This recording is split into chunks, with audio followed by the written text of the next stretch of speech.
Good evening. You're watching the news from the Sultanate of Oman television. First, the headlines. Around 1,700 teachers will be employed in different majors for the new academic year 2016-2017. An Emirates airline flight crash lands at Dubai International Airport as all passengers and crew are safely evacuated. And North Korea fires a medium-range ballistic missile that landed near Japan's territorial waters.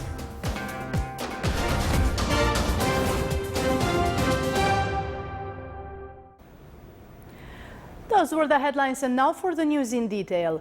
His Excellency General Sultan bin Mohammed Al Numani, Minister of Royal Office, visited this morning the Special Task Police Unit in the Wilaya of Kuryat. He toured the unit's facilities and was briefed about its missions and equipment. He also watched exercises and trainings performed by policemen.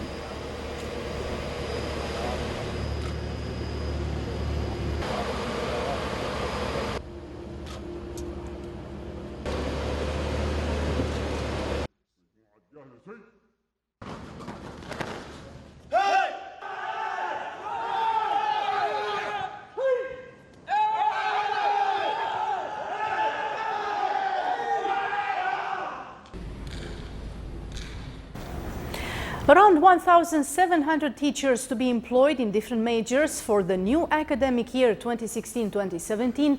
The Ministry of Education, in collaboration with the Ministry of Civil Service, carried out a number of procedures to attract all Omani graduates seeking jobs or expected to graduate during 2016, holding different university qualifications. The ministry said it helped preparing and qualifying teachers in cooperation with SQU in order to choose candidates for the teaching jobs through theoretical and practical exams according to scientific basics.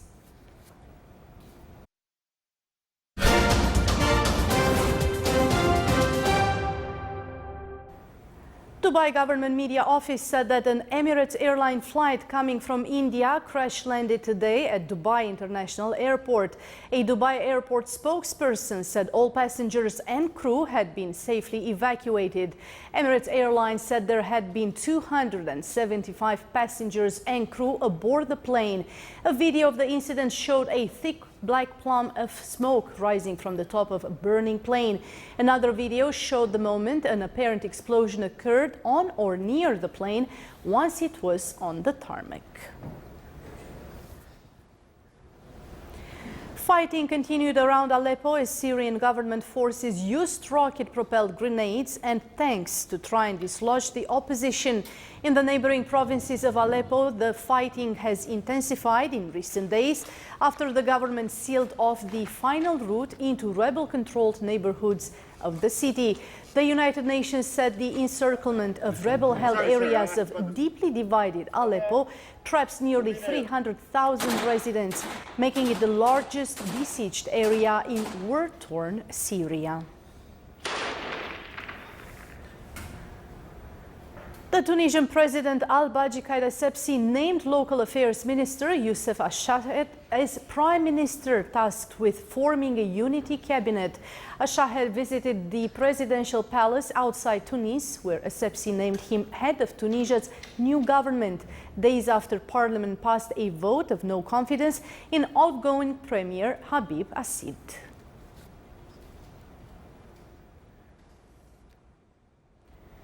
A medium-range ballistic missile fired today by North Korea flew about 1,000 kilometers and landed near Japan's territorial waters, one of the longest flights by a North Korean missile. The U.S. Strategic Command said North Korea fired 2 presumed Rodong missiles simultaneously today, not just one. According to the South Korean and Japanese announcements, one suspected Rodong missile lifted off from the North's western province and flew across the country before falling in waters between the Korean peninsula and Japan.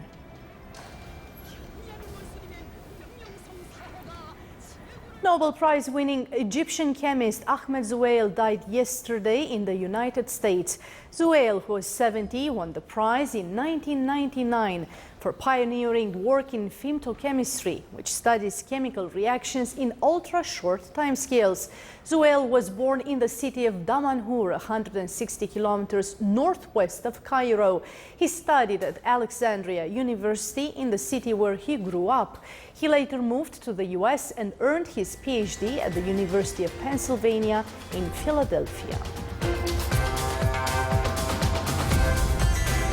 Still to come in our news bulletin. As Myanmar's economy surges ahead following democratic reforms, more people are getting insurance coverage.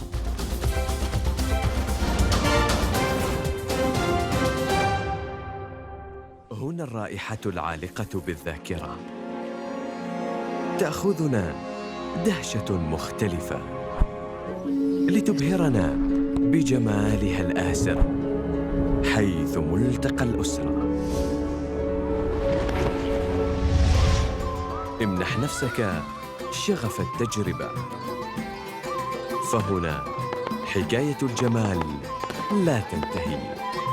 مهرجان صلالة السياحي 2016 من 15 من يوليو إلى 31 من أغسطس. عمان، المحبة والوئام.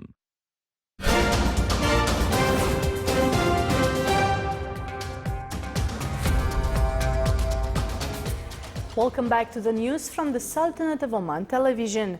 Air Vice Marshal Matar bin Ali Al Baidani, commander of Royal Air Force of Oman, or RAFO, received in his office today at Muaskar Al Murtafa Air Vice Marshal Shri Kumar Prabhakaran, Vice Chief of Air Staff of India, and his accompanying delegation currently visiting the Sultanate.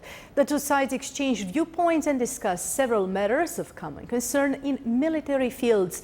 The meeting was attended by Air Commodore Al Zubair bin Mohammed Al Zubair, Director General of Operations at RAFO Command. The Ministry of Manpower, along with Oman Partnership for Development Authority, signed a training program agreement on work relations. The agreement states on training not less than 100 individuals who lately joined the vocational training centers within the vocational courses of this program. This plan of action is meant to understand mechanisms of obtaining work opportunities and enhancing skills needed to reach the work market. The program includes developing and qualifying the national human resources, as well as transferring and settling local expertise in order to be able to implement such programs in the future. Around 600 employment contracts for Omanis were electronically registered in the Ministry of Manpower out of 681 between 24th and 28th of July. The number of establishments that certified their contracts electronically reached around 310.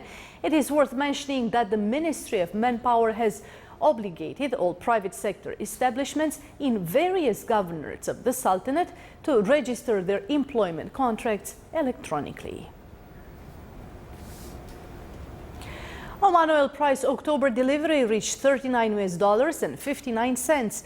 The Dubai Mercantile Exchange said that the price of Oman oil rose 15 cents from the price of yesterday, which was $39.44.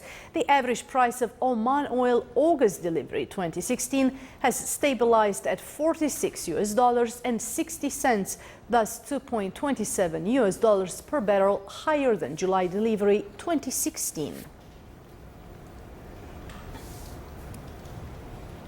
Insurance is still a novelty in impoverished Myanmar, where most people either can't afford to buy premiums or don't trust those selling them.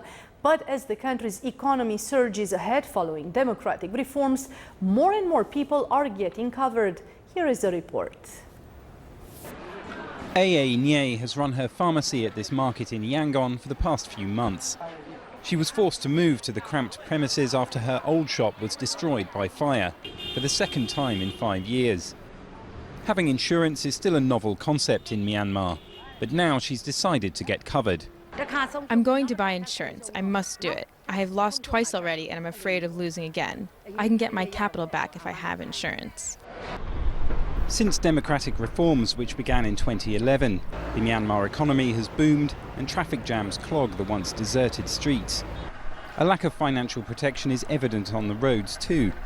According to the government, just 5% of the country's 600,000 drivers have any kind of insurance.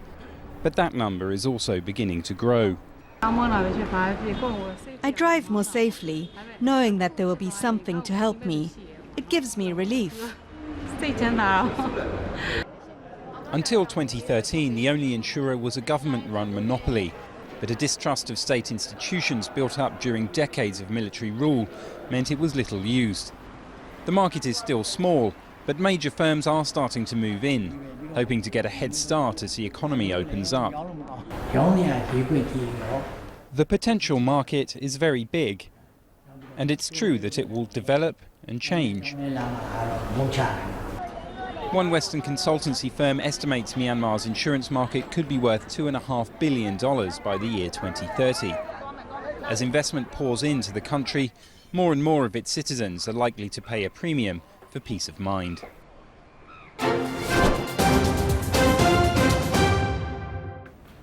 And now for the general weather forecast around the Sultanate. Cloudy skies will prevail over the coastal areas of the Governorate of Dhofar and its nearby mountains, with chances of intermittent drizzle. Rest of the Sultanate will have clear skies with cloud accumulation and scattered rain over the Hajar Mountains. Winds will be northeasterly to easterly light to moderate over the coast of Sea of Oman, while on the coastal areas of the Arabian Sea it will be southwesterly moderate to active. Seas will be rough along the coasts of the Arabian Sea with a maximum wave height of 4 meters and slight along the rest of the coasts with a maximum wave height of 1.25 meters.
This is the Sultanate of Oman television. Before we end tonight's bulletin, here are the main points once again. Around 1,700 teachers will be employed in different majors for the new academic year 2016-2017. An Emirates airline flight crash lands at Dubai International Airport as all passengers and crew are safely evacuated. And North Korea fires a medium-range ballistic missile that landed near Japan's territorial waters. With that, we come to the end of tonight's news bulletin, and from all of us here in the newsroom and the studios, it's good night.